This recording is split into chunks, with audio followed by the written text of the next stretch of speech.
Yo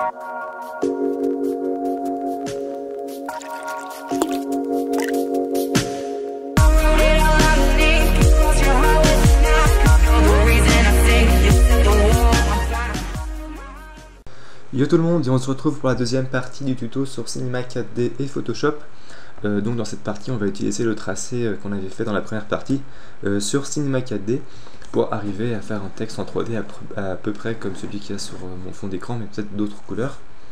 Donc pour suivre ce tuto vous aurez besoin d'une version récente de Cinema 4D. Moi j'ai la version R12.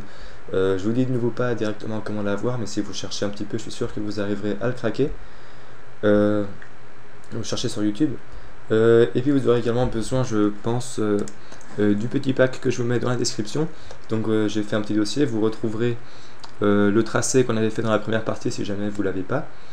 Vous retrouverez également le Lightroom qu'on va utiliser dans ce tuto que moi j'ai créé. Enfin, pas de problème, c'est la mienne. Et puis j'ajouterai également les rendus qu'on fera au cours du tuto pour que vous ayez tout dans un seul dossier. Voilà. Bon, on va donc ouvrir Cinema 4D. Donc quand vous l'ouvrez, vous arrivez là-dessus. On va directement ouvrir le fichier que j'ai fait, donc la petite Lightroom, ce que j'appelle Lightroom, vous allez voir ce que c'est. Donc dans le pack que je vous ai fait, il y a le fichier Lightroom Design by Mike Flicon. Vous prenez ça, ouvrir. Et voilà ce que vous avez. Donc ça va en fait nous éviter de refaire tous les paramètres de résolution et d'éclairage. J'ai déjà préparé certaines choses, mais je vais quand même maintenant vous montrer les commandes de base sur Cinema 4D. Donc vous avez d'abord ici en fait la fenêtre qui s'ouvre sur l'espace vide dans lequel on va travailler, et en haut à droite vous avez 4 petits boutons. Donc le bouton ici avec le point et les deux flèches autour, vous cliquez dessus, vous maintenez le clic, vous allez pouvoir déplacer la caméra. C'est en fait une grande scène vide, et moi j'ai juste ici rajouté des sortes de spots qui vont servir à éclairer notre texte. Donc vous voyez ici la scène, vous pouvez vous déplacer comme ça. Ensuite, le bouton juste à gauche du premier, c'est le zoom, donc on clique dessus, on maintient, et puis quand on déplace la souris, ça zoome. On peut également le faire avec la roulette, en mettant la souris sur l'écran ici. Et le bouton tout à gauche, c'est pour déplacer la caméra, la vue, sur un axe comme celui-là. Donc voilà, vous avez 3 boutons pour naviguer dans Cinema 4D. Donc sachez que si vous faites rien, en fait, l'axe de rotation de la caméra, ça va être le centre de votre scène, donc qui se trouve ici. Et si vous sélectionnez un objet, ça va être le centre de rotation de l'objet, donc qui est l'intersection des 3 flèches qui sont là. Bon, vous comprendrez pourquoi je dis ça plus tard. Donc justement à propos des objets, vous avez ici sur la droite la fenêtre avec tous les objets de notre scène. Donc bon, c'est juste les 3 lignes que j'ai faites avec les différents panneaux. Ça on va pas y toucher, il va falloir le laisser tout le long du tuto, puisque c'est notre Lightroom, hein, vous allez comprendre à quoi ça sert. Ensuite ici il y a plein d'outils, enfin je peux pas tout vous détailler, mais je pense qu'on les abordera au cours du tuto puisqu'on va sans doute en avoir besoin. Ah, et puis le petit carré qui est là, c'est en fait pour diviser l'écran en 4. Vous allez avoir une vue par axe, donc là vous avez la vue en 3D. Ici vous avez la vue, je pense que ça doit être par au-dessus. Là depuis un côté, et là depuis l'autre côté. Ça permet de voir vraiment sous tous les angles sur quoi vous travaillez. Mais nous on va rester sur la vue en 3D normale, donc vous revenez sur le rectangle qui se trouve en haut à gauche et on clique de nouveau sur le bouton là pour changer de vue, et ça va revenir sur la fenêtre dans laquelle on a cliqué sur ce bouton. Donc voilà rapidement pour les commandes de déplacement de la caméra. Donc tout se fait quasiment avec la souris. Donc vous voyez là, zoom avec la roulette, et puis on se déplace comme ça, ou avec le bouton qui se trouve tout à gauche.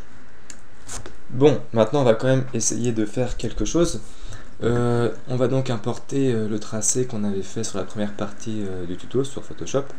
Donc on va aller dans Fichier, et là on va faire fusionner pour ajouter quelque chose en conservant nos réglages. Et on va prendre notre petit tracé, donc dreamtuto.ai, c'est comme ça que je l'avais appelé, et puis on va faire ouvrir. Voilà. Alors facteur d'échelle, on va laisser 0,5 cm, connecter les splines, et puis bon, l'autre option on ne peut plus la faire, donc, et voilà. Et donc vous voyez que là il y a notre texte qui est apparu. On va essayer de venir avec la caméra près du texte pour regarder comment il est. Donc vous voyez le tracé qu'on avait fait dans la première partie. Voilà. Bon, maintenant on va le placer correctement. Donc pour déplacer les objets ou les déplacer, vous avez ici des outils. Donc le premier outil qui est maintenant sélectionné avec les 4 flèches, ça va être pour les déplacer sur les 3 axes de la scène. Donc vous cliquez sur une des flèches et vous laissez appuyer et vous déplacez votre souris, ça va faire déplacer l'objet. Voilà, on va le déplacer comme ceci. Et vous avez également le deuxième outil qui lui va servir à redimensionner les objets. Donc pareil, on pourra prendre un petit carré, on maintient avec la souris et on déplace et ça va étirer, relever notre texte, on va pouvoir l'agrandir comme ceci.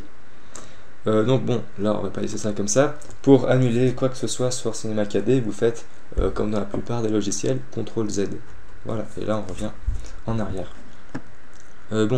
On va l'agrandir un petit peu, donc je vais maintenir le clic, l'agrandir un petit peu, juste qu'il soit, vous voyez, assez grand, enfin, qu'il fasse la moitié de Lightroom, quoi, les 2/3, pas trop grand quand même. Maintenant, on va venir prendre l'autre outil, le troisième, qui lui permet de faire des rotations, et on va, donc c'est toujours pareil, vous sélectionnez de nouveau un axe, vous maintenez le clic et vous déplacez avec la souris et ça va faire tourner.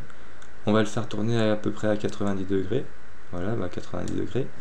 Et puis, en utilisant ces 3 outils-là, essayez de replacer le texte en dessous de la Lightroom, à peu près comme ça. Voilà.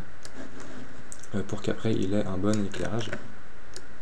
Hop, hop, et hop. Je pense que ça devrait le faire.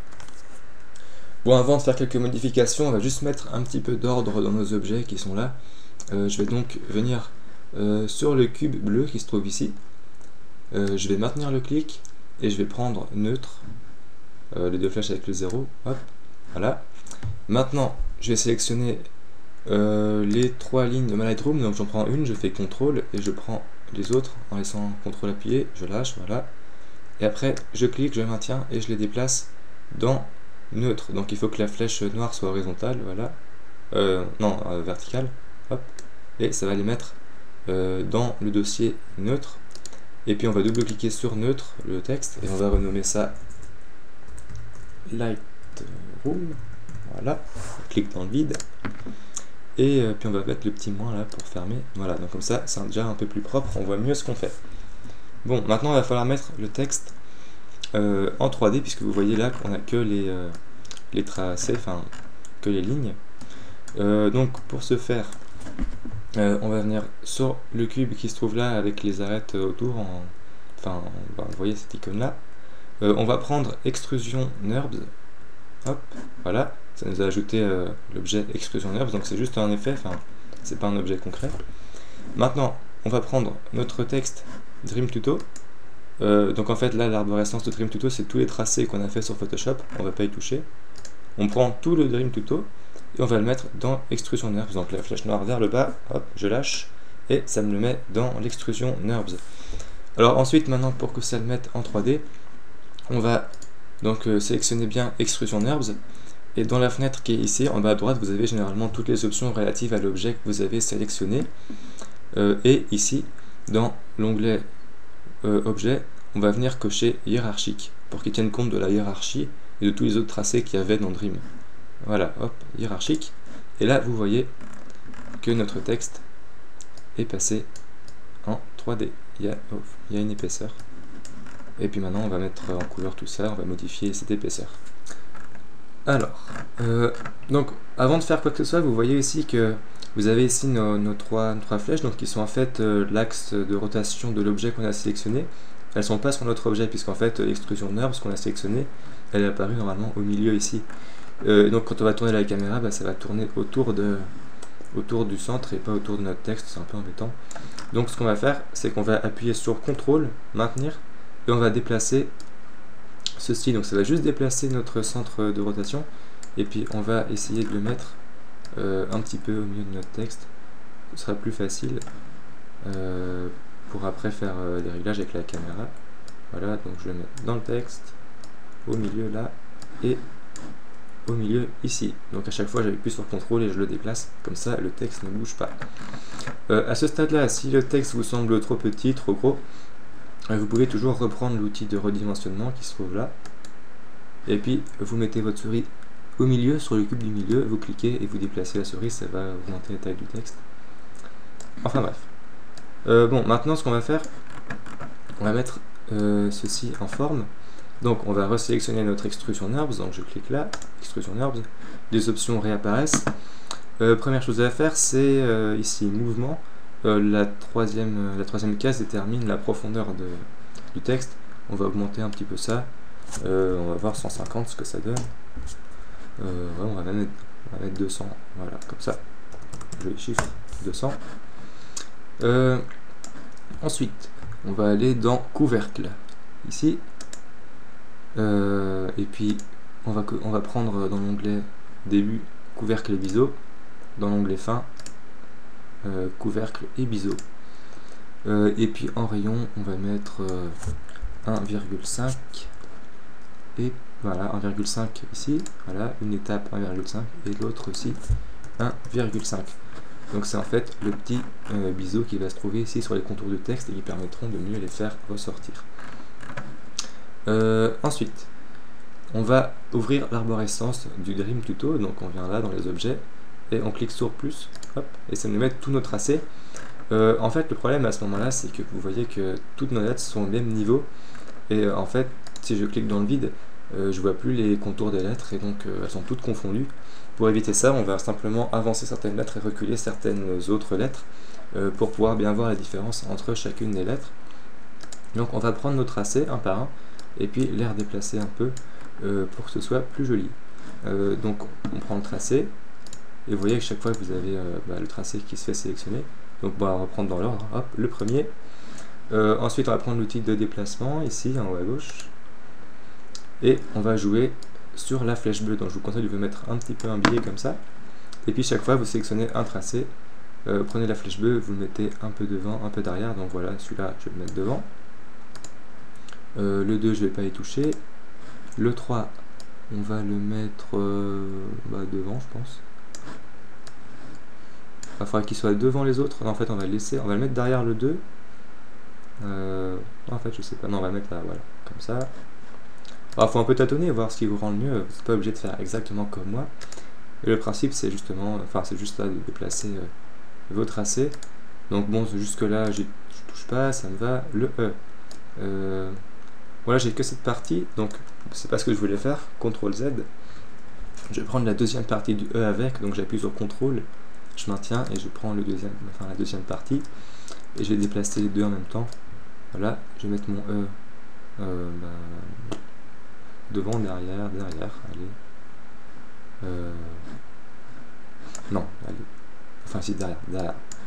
Voilà, c'est dur de choisir.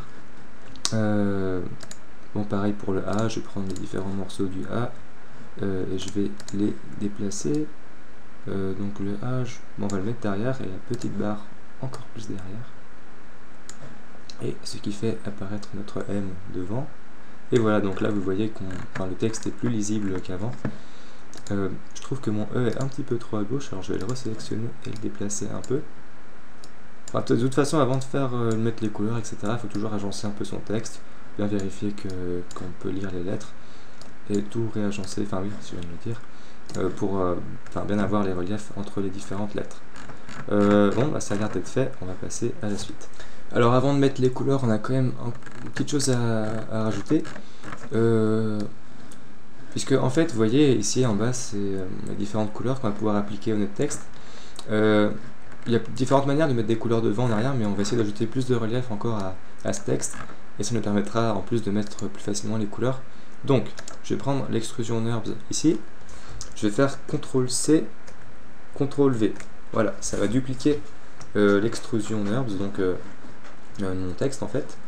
J'en prends un des deux, je vais prendre le premier, et dans l'onglet couvercle, on a couvercle et biseau, je vais augmenter le rayon, donc on va mettre 2,5 et 2,5, et celui dont on a augmenté le rayon, on va le placer légèrement derrière.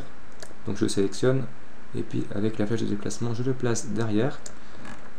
Donc vous voyez qu'on a en fait deux épaisseurs. Je pense qu'on va même reprendre l'autre, et qu'on va mettre 0,5 en biseau. Voilà. Donc le premier de devant 0,5, et celui de derrière 2,5. Normalement, ça devrait le faire. Voilà. Bon, maintenant, il va falloir mettre les couleurs. Pour créer une couleur, vous venez ici dans l'encadré, vous avez toutes vos textures, enfin matériaux. Vous double-cliquez, il y a un nouveau matériau qui apparaît. Vous double-cliquez dessus, vous double-cliquez dessus, hop, et vous avez toutes les options de couleurs qui apparaissent. Alors, on va pas dans ce tuto créer de couleurs, mais si jamais vous voulez jouer avec ces couleurs, je vous conseille juste de mettre une couleur, une réflexion. Donc vous cochez les options, puis vous regardez à chaque fois, vous jouez un petit peu avec ça. De toute façon, il y a tellement de choses que si je vous expliquais tout, on va perdre pas mal de temps. On va utiliser celle que j'ai déjà fait, celle que j'ai déjà préparée. Mais bon, voilà, vous pouvez toujours essayer de créer les vôtres. Vous changez la couleur ici, dans toutes les couleurs qu'il y a. Vous mettez une réflexion, vous réglez l'intensité. Donc vous êtes dans l'onglet réflexion, vous cochez, vous réglez l'intensité. Je vous conseille de mettre entre 10 et 20%, enfin entre 5 et 20 même. Bon, il y a plein de choses. Vous pouvez vous inspirer des options des autres textures que j'ai faites, même s'il n'y en a pas beaucoup. Et voilà. Alors je vais sélectionner la texture qu'on a créée, j'en veux pas, et je vais faire supprimer. Voilà. Bon, maintenant, pour mettre une couleur, on va prendre... en fait, les deux textures qui sont là, ce sont celles qu'il y a sur la Lightroom. Donc la noire, c'est celle de l'extérieur, des carrés, et la blanche, c'est la texture qui émet de la lumière qui va éclairer notre texte. Et les deux autres, c'est celles que j'avais envie d'utiliser. Donc on va prendre la texture. Alors la plus foncée, je voulais la mettre sur le 3D, et la blanche devant. Donc sélectionnez bien votre texte qui va se trouver derrière. Prenez la texture la plus foncée, la grise, et vous cliquez, vous maintenez et vous la déplacez sur Extrusion NURBS. Vous lâchez, elle apparaît là, et ça met la couleur sur le texte. On va faire pareil avec le texte de devant. Je clique, je maintiens et je déplace sur Extrusion NURBS. Et voilà, mon texte est en blanc. Alors, à ce stade, ce qu'on voit, c'est juste un aperçu en fait. Pour avoir déjà une meilleure idée des couleurs, on va faire un rendu juste sur l'image, enfin sur l'écran qui est là, donc plutôt un pré-rendu. Je vais encore recentrer un peu le texte, donc je sélectionne mes deux extrusions en faisant CTRL. Je vais encore les mettre bien sous la Lightroom. En fait, je pense pas que ça change grand chose de les mettre un peu à côté ou pas bien, mais moi j'ai envie que ce soit bien fait, donc je le mets correctement. Voilà. Alors on va placer la vue bien en face du texte, légèrement au-dessus, légèrement en dessous, enfin c'est juste pour voir de toute façon. Voilà, je le mets comme ça. Alors avant de lancer le rendu, on va juste regarder dans les options de rendu, vérifier que j'ai pas oublié certaines choses. Donc on va dans rendu, en haut là, le menu s'ouvre, on clique, et on va dans réglage de rendu. Voilà. On a toutes les options que j'avais déjà définies pour la Lightroom, c'est pour ça qu'on les a pas définies au début, parce que je les avais déjà faites. Vous pouvez regarder si ça vous amuse, mais normalement il faut rien changer. On va juste décocher tout en bas rendu cellulo. C'est un petit effet qu'on devra faire plus tard, mais pour le premier rendu, pour l'instant, on va pas l'utiliser. Donc je décoche rendu cellulo. Voilà. Donc il y a deux manières maintenant de voir un aperçu des couleurs. Ça vous faites dans les rendus rendu d'une zone, donc là, rendu d'une zone, et vous sélectionnez une zone, puisque étant donné que ça prend pas mal de temps, enfin ça dépend de vos ordinateurs en fait, mais si ça prend trop de temps, vous pouvez juste faire une petite zone pour voir les couleurs que ça va donner à la fin. Donc vous voyez le gris et le gris foncé, je trouve que ça rend pas mal, c'est ce que je voulais. Donc pour arrêter le rendu, vous faites juste une action, vous cliquez à côté, vous faites un coup de zoom, et ça arrête le pré-rendu. Donc je vais replacer ma caméra, et maintenant je vais faire CTRL R pour lancer un rendu. Donc vous voyez que l'ordinateur normalement il part presque à fond, ou normalement à fond s'il chauffe pas trop, moi je crois qu'il chauffe un petit peu trop. Et puis vous attendez que ça se fasse. Si jamais c'est vraiment trop long, juste vous cliquez à côté et ça va l'arrêter, et puis tant pis, vous faites juste un rendu de zone. Moi je vais lancer le pré-rendu entier et je vous retrouve juste après, je vais couper la vidéo pour qu'on puisse quand même voir ce que ça rend en entier. Voilà. Et voilà, c'est fait. Donc au niveau des couleurs, c'est à peu près ce que je voulais, c'est bien.